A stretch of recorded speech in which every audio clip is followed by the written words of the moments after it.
Добар ден, почитувани, добре дојдовте во магазинот за родителство 0+ месеци на телевизија Телма. Раѓањето на бебето е среќен настан за секое семејство, но одреден број на бебиња се раѓаат со помали или пак поголеми проблеми како последица на предвременото породување, оштетување на мозочето за време на бременоста или при породувањето, вродени деформитети, генетски аномалии и така натаму.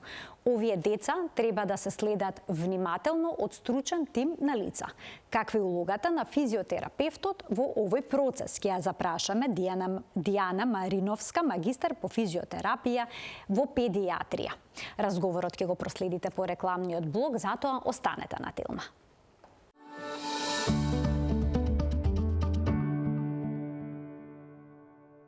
За физикалната терапија кај предвремено родените бебиња и децата со нетипичен развој денеска разговараме со Дијана Мариновска, магистар по физиотерапија во педијатрија во Петка. Добре ни дојдовте во студиото на Телма и добар ден. Добро ве најдов. Веќе како што спомена во најавата, дел од децата ќе се родат со некакви проблеми поради предвремено породување, оштетување на мозочето за време на бременоста, при породувањето, потоа тука се разни вродени деформитети и така натаму. Колкав дел од овие дечиња ќе имаат компликации во понатамошниот развој? Предвремено родените бебиња се сите бебиња што се родени пред 37-та недела и сега со развојот на технологијата се порано родените бебиња преживуваат. Со тоа им недостига еден голем дел од развојот кој што го поминуваат во утробата на мајката во идеални услови и нели тоа се случува надвор, па затоа имаат и се појавуваат некакви пречки во развојот. Значи во тие последните 3 месеци веќе, значи од 26-та недела се случува да се родат децата, па и порано 24-та и 25-та недела и да 3 месеци цели не достигаат во мечината утроба, па оној период кога се оформува, се завршува развојот на мозочето, на белите дробови, не достига и тогаш настапуваат некакви оштетувања, нарушувања или доцнање во развојот. Дали овие деца ќе бараат внимателно следење и проценка од стручен тим на лица? Секогаш ли ќе биде тоа потребно? Секогаш ќе биде потребно и значи зголемениот број на бебиња порано родени веќе покажува значи дека имаме веќе големо искуство околу тоа и покажува дека веќе дури и 80% од бебињата родени во 26-та недела ќе имаат проблеми во развојот, само 20% ќе останат без никакви проблеми.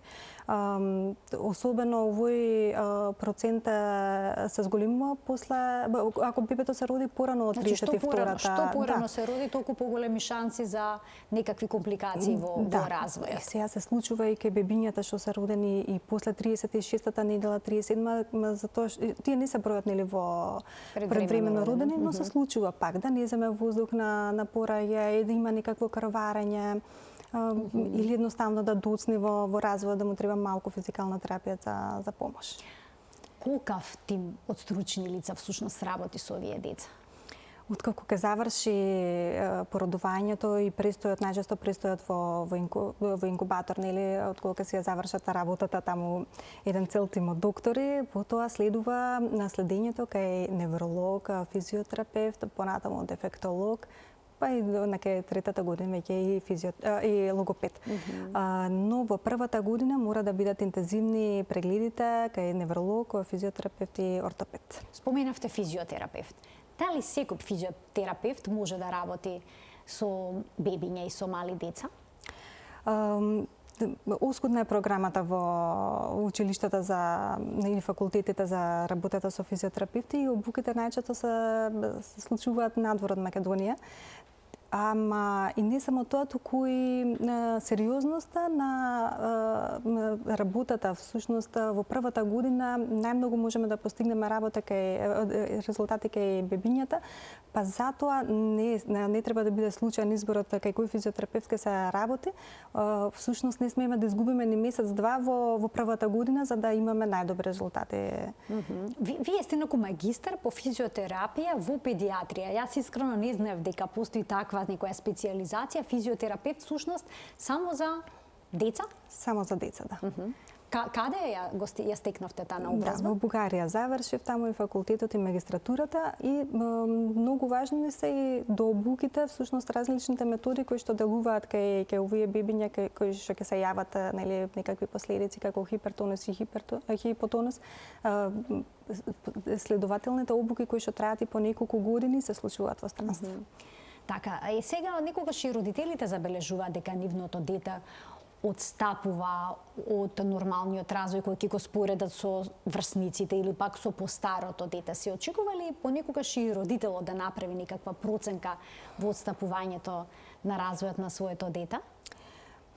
Дури и доколку е термински родено. Да, очекуваме, но знаете, секогаш постои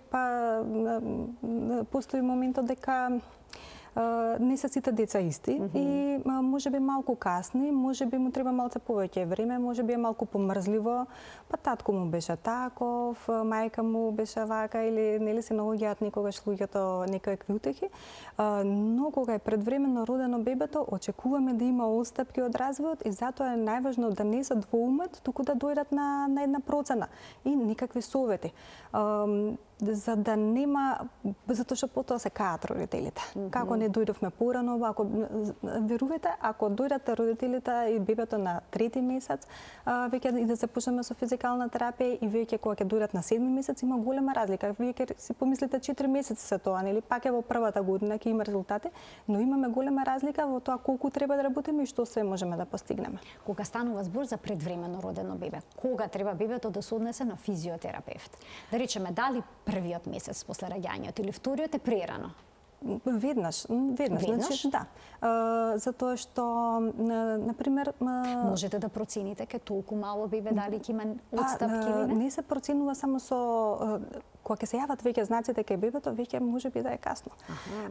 Но според тоа што преживеало бебето на пораѓајот, колку време било во инкубатор, според тоа можеме да процениме и што се случува во мозочето. Одма се прави на мозоче веќе уште кога ќе се роди, за време тој ќе престојат во болница, што се случило со мозочето, каков бил почетокот, апгарот, цената каква е. Според тоа можеме да процениме дали со ова бебе треба веднаш да се почне дури со превентивна физикална терапија. Значи постои нешто такво, превентивна физикална терапија. Да, тоа се работи насекаде во светот, уште во инкубатор. Додека бебето во инкубатор, тогаш преку одредени, предпоставам, позиции на телото? Одредени позиции, масажата е многу важна за сензомоторна стимулација, промена на позицијата на главчето, таму нели знаеме како се поставени цевчињата за храна, за дишење. Бебето е постојано во една иста позиција, па имаме сплескано главче, искривено вратче, како почеток. После тоа имаме веќе каснење во развојот, затоа што во најмала рака било бебето во инкубатор, кај што е неподвижно.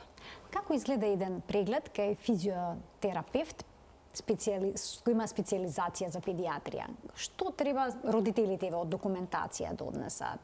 Неопходно ли е заедно со бебето да дојдат или понекогаш се доволни и прегледите, односно диагнозите кои што се наведени на документите? Не, секако дека треба да дојде и бебето и многу често не се случува да уште по телефон кога се консултираат родителите да прашам што може бебето да прави за да знаеме некаква да имаме некаква ориентирна точка, но родителите ќе речат па да се врти или може веќе да седи например, но тоа вртење да биде например резултат на некој засилен примитивен рефлекс кој што требало да се изгуби, а не се изгубил. Па се појавило порано вртење или седи бебето, ама седи кога ќе го потпрат со перници. Не може да седне само, а тоа се важни пресвртни точки кои што покажуваат дека бебето иде во добар правец. Ги споминавте пресвртните точки, но кај предвремено родените бебиња има коригирана возраст. Појаснете ни што е тоа коригирана возраст и дали овие пресвртни точки треба да бидат дел од коригираната возраст или пак од како бебето се родило, како изгледа тоа? Значи бебето ќе се роди на една дата и рачунаме од таа дата кога требало да се роди. Толку одземаме. Значи, ако детето е родено и има 10 месеци, реални, ако требало да се родило порано од 2 месеци, тогаш ги одзимаме тие 2 месеци. Всушност се раководиме според бебето дека има 8 месеци. Па така се случува, не знаејќи го ова родителите, се случува едно бебе што е 2 месеци порано родено и има 8 месеци, они веќе го да стои, го спремаат за стоење, а тоа не е спремно за тоа? Не е спремно, воопшто не е спремно. И бебето треба да стои. Кога ќе биде само спремно да стои, не треба воопшто ние да го ставаме со сила да стои или да седи. Всушност пратиме со физикалната терапија пратиме еден развој во кој што не туркаме на сила, гледаме да биде колку што е можно бебето да го следиме, но ако задоцне да подгурнеме, да дадеме малку ветер во грб. Ќе ги поканиме гледачите од овој момент да се вклучат во денешната емисија во магазинот за родителство 0+ месеци. Доколку имаат некои прашања на оваа тема, слободно можат да се јават на телефонскиот број кој што е испишан на екранот, да се вклучат во програма и секако да добијат одговор на нивните дилеми поврзани со сето она што е дел од развојот на нивното предвремено родено бебе или пак дете кое што има атипичен, нетипичен развој. Кога бебето може да се стави на стомак? Насоките за бебето да се стави на стомак се уште од првиот ден кога ќе се врати од болница. Дури ке предвремено родените бебиња? Значи праксата во инкубатор за физикална терапија во инкубатор е бебето да се стави тогаш на стомач. Развојот мора да го потикнуваме за тоа што со тие вежби, всушност не знам дали го сметаат родителите како вежба, но е многу важна позиција, така почнува развојот. Можете ли да ни покажете како тоа правилно се прави? Да. Може ли да се сгреши? Се греши обично околу дозата. Колку бебето треба да биде на стомак. Ке почне веднаш да плаче бебето и го подигаат. Но од почетокот бебето повеќе спие, треба да се стави на стомак најмалку 1 час откако ќе јаде, така да и не останува многу простор која може да се остави.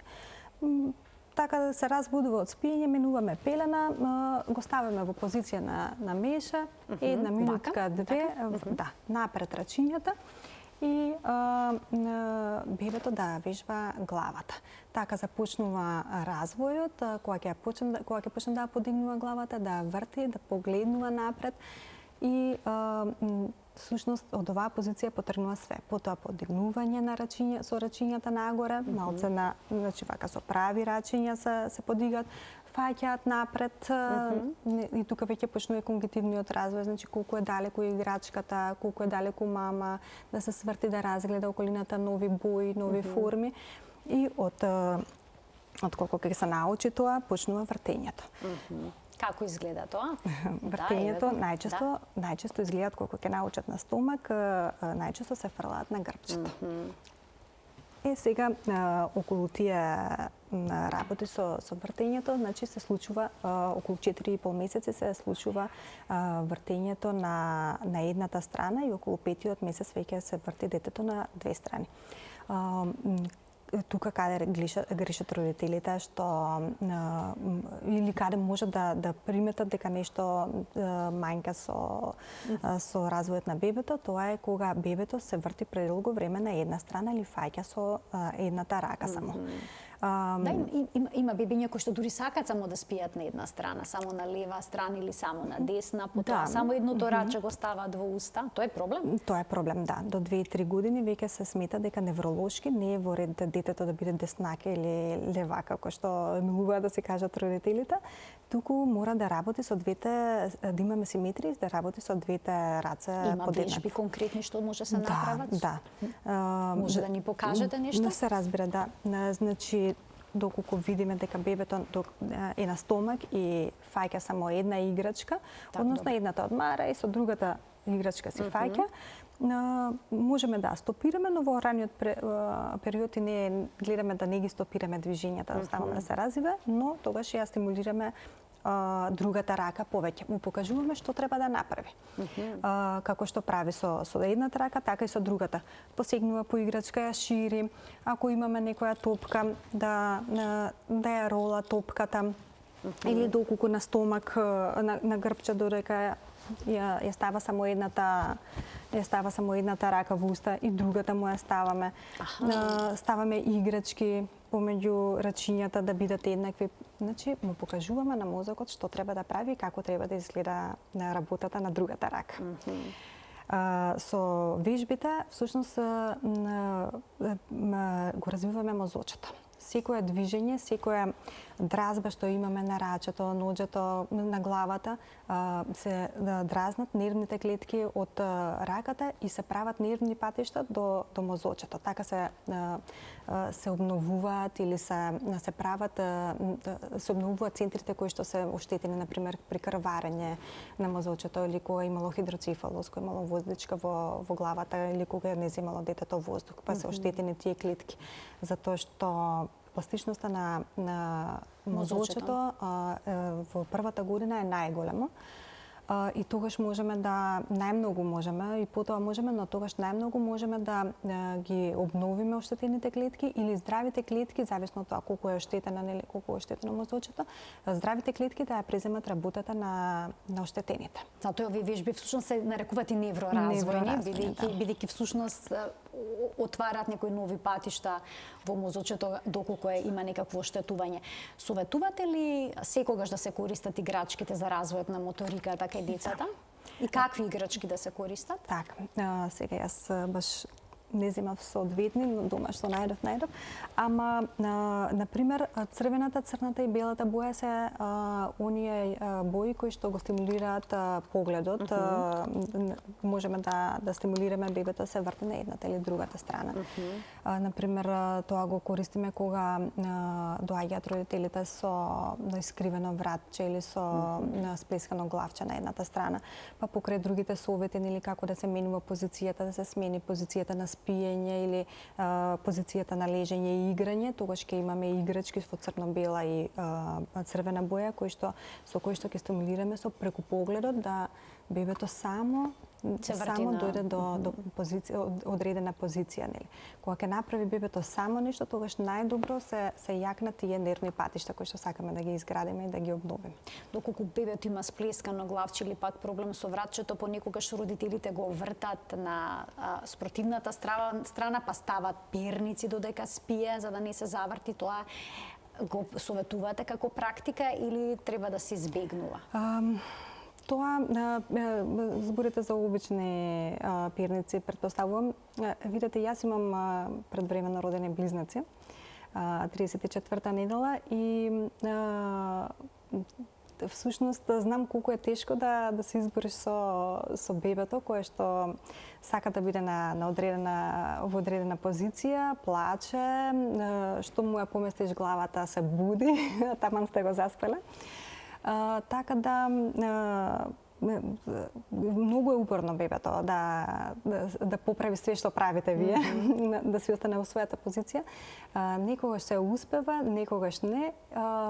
Најдобро е да се дојде на една консултација, еден преглед и да видиме до кај сме, да се следи. Да видиме, нели, ако не иде дома работата со вртењето на страна, да почнеме да правиме некои вежбички. Вежбички, значи кај вас во Центарот за физикална терапија и рехабилитација.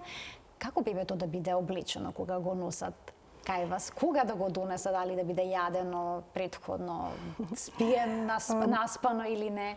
Видете, атмосферата кај нас е како игротека. Ние сме адаптирани целосно на бебето и на потребите на бебето. Ако бебето е гладно, ќе мора да прекинеме со вежбите да се најаде, па после ќе продолжиме со вежби кои што ќе може да се прават кога е јадено бебето. Кога му се спие, тогаш наоѓаме начини, нели, како да издржиме некој одреден период, па да потоа или може да прекинеме со вежбите, нели, затоа што станува. Колку време траат обично вежбите? Околу 50 минути веќе може да издржи бебињата. Да. Па тоа не е баш малку, искрено, а прилично амбициозно кога станува збор за мало бебе. Но доста ја користиме масажата и затоа бебињата треба да бидат и голечки, по пеленка. Масажата ја користиме често како една сензомоторна стимулација која што е пасивна, нели? Но многу добро делува го зголемува крвотокот, исхраната на нервите, на мускулите, дразба на нервните клетки кои што исто така го освестуваат телото на бебето дека не е еден одреден дел рака, нога, туку е една целина. Можат и родителите дома да прават масажата? Да, се разбира. Бебе може да биде масирано? Затоа што постои страв. Мало е да не се повреди, да не го притиснат на стомачето. Како се прави? Ве можете ли да ни покажете нешто? Најчесто тоа ни се проблемите со родителите кои што имаат предвремено родени бебиња, што се плашат што да прават, што можат да прават со бебињата и најчесто ги пречувуваат, ги препазуваат. Но вистината е дека бебињата треба да добиваат дразби, секакви дразби, и тактилни, и визуелни, нели, и со звук, и да се пушти да се движи бебето, да му се даде можност да се движи. Така да едно стоење во релаксатор ќе биде безцелно. Но доколку го оставите на под, ќе има една плејада од можности што може да направи. Значи секогаш на под, секогаш релаксаторите да се избегнуваат кај сите бебиња? Како влие релаксаторот врз развојот на бебето? Со оглед на тоа дека седи во некоја неприродна положба. Неприродна позиција каде што е малку притиснато и не може да не може, туку едноставно нема доволно можности за движење, да се размрда, да истражува, да се сврти на страна, да проба да се сврти самото, нели, со целото тело. Масажа, рековте дека ќе ни покажете како изгледа? Масажата, значи, таа масажа што ја препорачувам родителите сами да ја прават, им кажувам дека треба само да го допираат бебето со нежни допир се сведува. Само се допира, трае кратко, нели, затоа што им е голо и бебето. Многу лесни движења само за да се разбудат нервните клетки, да се стимулираат. Тоа е сосема доволно дома што може да направат. Доколку имаме кај тортиколис, нели, искривување на врачето, тогаш посебен дел обрнуваме на масажата на едната страна, да опуштиме таа страна што е згрчена. Доколку бебето не фаќа, рачињата тука ги масираме, затоа што тука овој нерв е задолжен за да бебето ја подигне раката и да... Значи над лактицата во овој дел се масира. Ноџињата, често имаме кај предвремено родените бебиња стиснати рачиња или ноџињата не може да се расшират. Масажата тука исто така многу помага, па дури и најосновните пасивни движења. Ја зголемува минерализацијата на коските, па дури имаме значи резултати како бебе што повеќе напредува во телесната тежина отколку ќе почне да се вежба и да се масира. Так, а споминавте, ќе се задржам уште малку за помагалата што родителите ги користат во домашни услови. Го споминавме релаксаторот. Што е со слинговите, марамите, потоа оние како се нарекува кога бебето се носи кенгури, да, кенгурите ги советувате ли да се користат кај предвремено родени бебиња? Да. Тоа што тука е важно и треба да биде основа за било што ќе користат родителите во првиот период е дека бебето треба да има една целосна поддршка, да биде сигурно, значи целото да го држиме.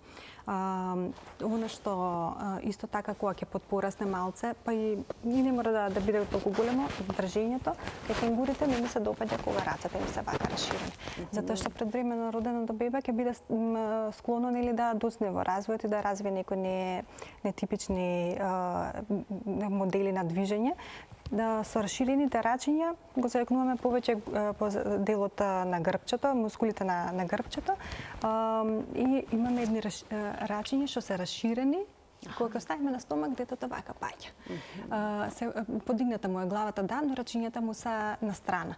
Рачињата треба да бидат напред, така. Затоа се советува, јас ги советувам родителите да го држат бебето кога е помалечко во оваа позиција, рачињата напред, ноџињата подигнати, така ќе веќе го полека потиснуваме рефлексот со зафрлање на главата назад, кој што исто често го среќаваме кај бебињата да биде задржан. Тој е примитивен рефлекс кој што очекуваме да се изгуби, но бебињата знаат да силно се зафрлаат на назад. Затоа тоа го инхибираме на тој начин со ноџињата. Рачињата ни се напред, веќе да се заселуваат и овие градни мускули за да го спремиме потоа за фаќање. Затоа што развојот иде многу брзо. Еве јас имам порано родени бебиња и кога докторката ќе ме прашува, ти ги ставаш ли на стомак? Јас се велев, боже, јас не можам да ги наранам, да ги заспием, да се погледнам себе си, а не каков стомак сум, тоа сум изумила, иако нели знам колку е важно.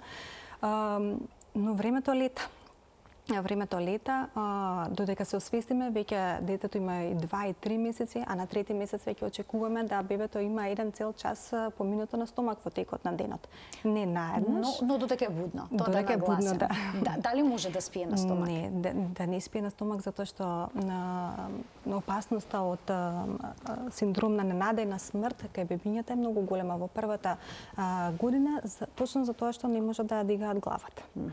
Не се доволно цврсти. Значи, родителите кога го поставуваат бебето на стомак, тоа треба да биде будно и исто така да бидат и будни родителите да следат што прави внимателно што прави бебето. Што доколку бебето упорно плачи, не може ни сака да го дигне главчето? Многу различни има позиции кај што можеме да го стимулираме таа важна позиција.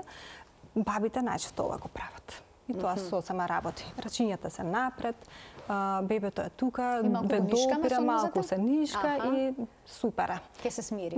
Нема да виси главчето надолу? Па не. Ке се труди. И затоа е важна дозата.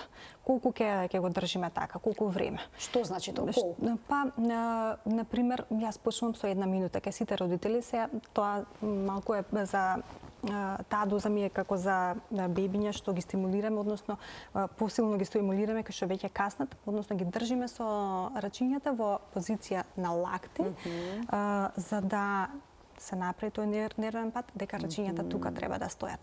А доколку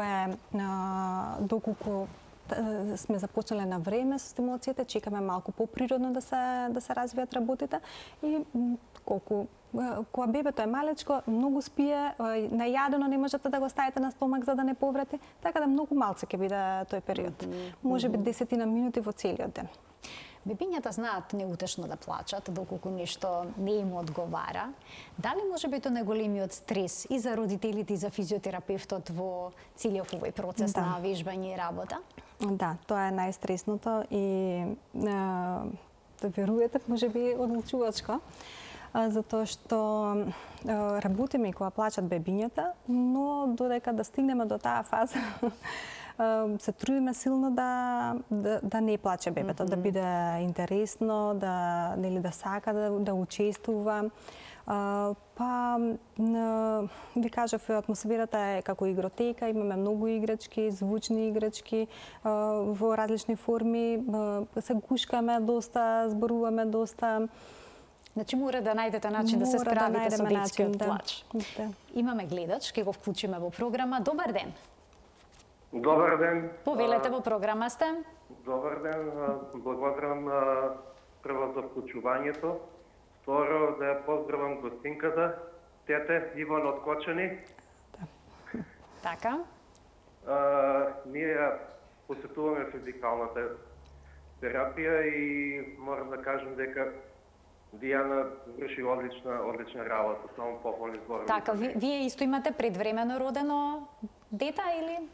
Не, тоа е родено терминско дете, но со асфиксија и имавме потешкоти во хипертонус, во движењата и се ова што моментално Дијана го објаснуваше и моментално ќерката е на многу добар пат. Така, на вистина ми е драго што ова го слушам. Ви благодарам што се вклучивте во програма и што и ве споделивте едно ваше искуство.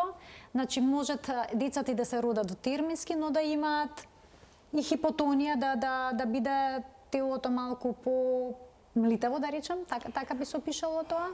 Може со физикална терапија да се надмине тие проблеми? Да, може, доколку се почне на време. Тоа што го кажав на почетокот, значи дали ќе се почне на 3 месеци, дали ќе се почне на 7 месеци, нас не изгледа многу слично, но не е така. Важно е да се почне на време и да се фатат работите додека не почнале да предизвикуваат погрешни модели на движење. да не се заучуваат тие погрешни модели на движење. Например, кај едно дете кое што има хипертонус, спазам помеѓу ноџињата, природно може ќе проводи, но ќе оди со ноџињата доближени како X ноза, со стапалцата искривени навнатре. Тоа е целта, значи да го спречиме тоа кога ќе уште пред да се појави. Да проговориме за фазата ползење.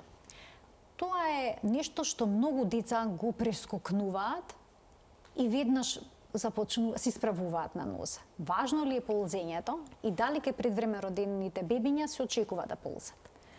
Кај сите деца се очекува да ползат, пошто е многу важна фаза затоа што се поврзуваат двете хемисфери во мозочето, почнуваат да работат една со друга, лева рака, десна нога, каде оди. Но многу деца, како што кажавте, не лазат и немаат никаков проблем. Се зборува за некои таму статистики што кажуваат дека кога ќе пораснат децата имаат склоност кон сколиози, кифози, поради тоа што не лазеле, но пак и другите деца имаат, нели што лазеле, пак им се појавуваат, може да им се појават и сколиоза и кифоза, па некако јас тука би кажала само дека многу ми е важно да децата застанат во четвороножна позиција и затоа што само од таа положба може да се исправат. А дали ќе лазат, гледам да лазат, ама не ги форсирам, искрено. А што е со седењето? Еве, споменавте дека некои родители инсистираат нивното дете да седне на одредена возраст, иако може да биде коригирана и да не свата дека тоа не е спремно за тоа, ќе ги седнат, па потоа ќе ги заградат со перничиња, за да не паднат. Да, тоа може би најчестата грешка. Родителите што ја прават, ортопедски детето може е спремно и најчесто е спремно ортопедски да седи и предвремено родените бебиња малца ортопедски не ја следат коригираната возраст, но реалната. И ортопедски се спремни, но невролошки не се спремни. Мускулите, нервите во мозочето, тие патишта значи не се направени за седнување. Па така имаме едни деца што ако ги ставите ко кукла ќе седат, но нема да знаат да седнат сами. Па исто тој тренд може да продолжи со стоењето на ноза. Ги ставаат да седат да стојат на ноза, но не знаат да се исправат сами. Многу е нелогично и ако им насочиме на родителите, после разбираат зошто е нелогично тоа, затоа што нели ако го оставиш бебето да лежи на стомак или на грб, цел ден ќе лежи затоа што не знае само да стане. Ако ќе оставиш да седи и нема да стане да се исправи затоа што треба вие да го исправите, тоа не знае само да се исправи. Или ќе прооди, исто се случувало и да прооди бебето, но детето, па и дете веќе нели после тоа, но кога ќе падне не знае да се исправи само. Затоа се тие работи толку важни. Ние децата ги спремаме за надворешниот свет. Да излезат надвор, нели да може да се движат надвор кога ќе падне, да стане, да знае како да падне, да не падне на глава, или има деца паѓаат директно како лошо паѓаат на глава. Да, директно на глава паѓаат. Да. Па потоа се со мудрици по челата. И тоа се учи уште пред седењето. Затоа седењето е процес кој што треба да седне, значи детето само не да го ставиме да седи, затоа што тогаш научуваат како се паѓа. И со редењето перници не им правиме добра услуга. Кога ќе се помине таа фаза, тогаш ако не научат да паѓаат, после учиме кога продуваат. Тогаш веќе од малце повисоко паѓаат и учат да паѓаат. Дали со физиотерапија, со физикална терапија, бебињата може да научат да ползат или пак да научат да седнат? Може ли да се постигнат тие фази? Тоа ни е една од главните цели на физикалната терапија во педиатрија, затоа што бебето дури да има и хипертонус и хипотонус, главна работа е што не може да ги достигне целите. Не може да хипертонусот или хипотонусот го спречува да научи. Што значи само хипертонус? Хипертонус е зголемен тонус, каде што имаме згрчување на мускулите, да.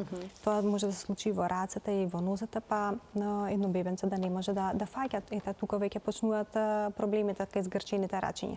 Или кога може ќе научи да седнува некако, ама нема да може да се потпре, за да се кога ќе паѓа да се задржи, да балансира. Така значи тие доцнења се поврзани со се што се појавува кај бебето: спазам, хипертонус, хипотонус или тие примитивни рефлекси кои што се задржани, кои што не му дозволуваат на бебето да оди напред. Колку често треба да се прават овие вежби? Потребно ли е редовно да се изведуваат за да се забележи прогрес кај бебето? Да, редовно ќе се прави тоа. Родителите добиваат насоки за секојдневно што да се прави со детето, а кај нас доаѓаат 2 пати, 3 пати неделно. Па тоа трае некогаш по цела година, зависи од проблемите со кои што се соочуваат бебињата. Може ли да се прават овие вежби ако бебето примило вакцина, ако бебето е болно смија, или во тој период да се направи некаква отстапка или пауза? Па да, секако дека ќе се прави пауза и не се осеќа тогаш добро, дури за масажа не се препорачува да се прават масажи над 37 температура, не се осеќа бебето добро, ќе биде плачливо, ќе се мачиме сите. И ги избегаваме тие настинки, сите вакцини ги темпираат да биде во петок, па сабота и недела да помине, нели, ако има некоја висока температура или некоја нелагодност бебето, потоа неделник пак да се почне со физикална, затоа што секое губење, родителите што одат знаат дека секое губење на час од физикалната терапија се одразува кај бебето. И секоја редовност се наградува со одење напред, нели, чекор понапред. Како проценувате дали е доволно, дали треба веќе да заврши физикалната терапија или пак можеби таа ќе трае во текот на целото детство? Чекаме децата да проодат и да видиме, значи, како финален резултат, да прооди, да видиме како оди. Кога ќе биде и тоа во ред, секоја фаза кога ќе биде во ред, све зависи од можностите на детето, што ни е целта да постигнеме, но ако се е во ред до проодување, веќе потоа завршува физикалната терапија. Кога треба да проодат бебињата? Се очекува на изненадување на родителите кога ќе им кажам дека и до 18 месеци е нормално бебето да прооди, тие се чудат затоа што нели сите брзаат да прооди околу годинката, но проодувањето се очекува да биде од 12 до 18 месец. Доколку има тука некакво доцнење, постојат повторно вежби кои што можат да помогнат бебето да прооди? Да. Гледаме до 18 месец да прооди, тоа ќе биде црвен аларм ако не е проодува на 18 месец дека нешто друго се случува. Исто како и за другите цели, за сите имаме одреден период од кога до кога очекуваме да се појават, колку имаме можност да почекаме бебето само да се развие пред да почнеме со физикална терапија. Така да некои такви термини би биле како од 6 до 9 месец за пролазувањето, од 7 до 10 месец за седењето, од 12 до 18 месец за проодувањето, и тоа треба да биде еден црвен аларм ако родителите приметат дека има некакво доцнење, да дојдат на некаква контрола, на некаков преглед. Но, усвари, ќе напоменам пак дека доколку само веќе бебето им е многу порано родено, па и малку порано родено да дојдат на консултација, доколку имало крварење во мозочето, асфиксија, доколку имало хидроцефалус, тоа па веќе се подразбира. Доколку приметат на 3 месец веќе дека не ја дигаат главата бебињата, доколку приметат дека бебето е згрчено премногу силно, некогаш дори ми викаат, или помрзливо, така, дојдете, подобро е да направиме една консултација, да дадеме некакви насоки за дома, не мора секогаш да се прави физикална терапија, значи преценија да следиме еден природен развој на бебето и тогаш да се насигурно родителите. Да се насигурно затоа што најмногу можеме да постигнеме во првата година. Имаат ли информации родителите дека има физикална терапија наменета за бебиња кај нас? Не знаат. Не знаат за жал и баш ми е драго за да се зборува на оваа тема, затоа што и од пред неколку години почна и кај нас нели порано родените бебиња да се успешни, успешно да преживуваат нели да биде да преживеат па да треба да дојдат на физикална терапија, така да е прилично ново е кај нас тоа. Но доаѓаат? Доаѓаат. Се разбира, доаѓаат, докторите ги препраќаат затоа што сите знаат колку е важно. А се случува ли да имате и бебиња со типичен развој, да доаѓаат родители загрижени, дека има некаква отстапка, па сега сакаат нешто да преземат? Да. И најчесто доаѓаат затоа што главчето им е искривено, сплескано главчето. Најчесто тогаш доаѓаат и кога им кажам ама дека има и многу други причини за кои што вие треба веќе да правите физикална терапија. Така секогаш сега како ќе биде оваа физикална терапија за бебиња, различна е од таа за возраслите, како што видовте, сосема друго, значи сосема еден нов дел од физикалната терапија кој што стварно вреди да се зборува за тоа, за да се помогне на повеќе деца да имаат еден по-квалитетен живот. И моето последно прашање ќе биде околу сплесканото главче, што е чест проблем. За колку време може да се реши тој проблем? Тој проблем не е само проблем на физикалната терапија, но и витаминот D кој што ортопедите го препишуваат. Така, што попрво го ставите детето на меша.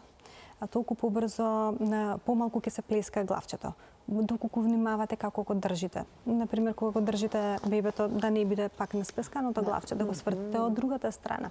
За спиење ќе пробувате да го коригирате, дали ќе успее, дали нема ќе. Битно да бидеме како родители упорни во тоа. Така да доволна количина витамин D кој што ќе одреди ортопед, вежбите, масажите, стимулацијата. Едно бебе што е на стомак и што потоа од стомак нели го следи целиот развој, не може да му се сплескува главата. Вие имате исто така една специјализација за сколиоза, нешто што е чест проблем во детска возраст, но подетално за тоа во едно од следните емисии на магазинот за родителство 0+ месеци верувам дека ви се обраќаат исто така доста родители за тој проблем, бидејќи не е само сколиоза, и кифозата тука е проблем. И епидемија, после коронавирусот имаме епидемија од сколиози и кифози. Значи се повеќе дечиња се подгрбавени, искривени на страна. И тоа најчесто и заедно иде сколиозата и кифозата. Може да се реши проблемот или? Да, може да се реши. Може да се реши, шрот е една метода која што се работи низ целиот свет и која што донесовме тука сертифицирани, за да која што работи тридименционално, го решава проблемот и може да се реши. Со вежби. Многу за колку време? Вежби со Еве само неколку насоки ќе дадеме како дојдат, зависи кога ќе се фати сколиозата. Исто така и тука е многу важно да се почне на почеток. Околу 9-та година веќе до 12-та е ризично многу за децата, за да тука најчесто им се појавуваат сколиозите. Редовни прегледи родителите да ги гледаат, пошто тој период веќе ги губиме децата, малце не можеме да ги гледаме толку често. Па и ако го гледате дека не се движи, не вежба ништо повеќето време со телефонот дома, тогаш веќе треба се вклучи редовни прегледи, алармот.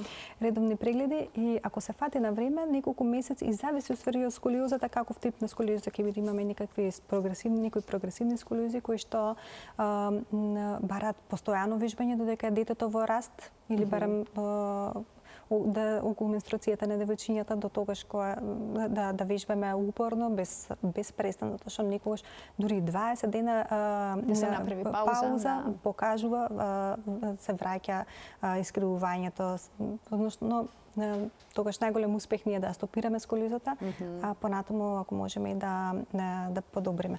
Така да тие се долги третмани, некогаш и по година траат, зависи колку степени се, ако се над 30 степени, тогаш треба највеќе да му направиме на детето една навика за здраво држање, здрав начин на живот со вежбање. Но ова ќе посветиме една цела емисија, бидејќи на вистина заслужува внимание темата, се повеќе деца се подгрбавени, имаат сериозни проблеми со ребетниот столб. Ќе се видиме повторно во уште една нова емисија на Магазинот за родителство, што секако ќе биде корисна за сите родители. Ви благодарам за гостувањето. Ви благодарам јас. Почитувани, тука го заокружуваме денешниот Магазин за родителство 0+ месеци. Ви благодарам за вниманието со кое што не следевте. Ви посакувам пријатен ден.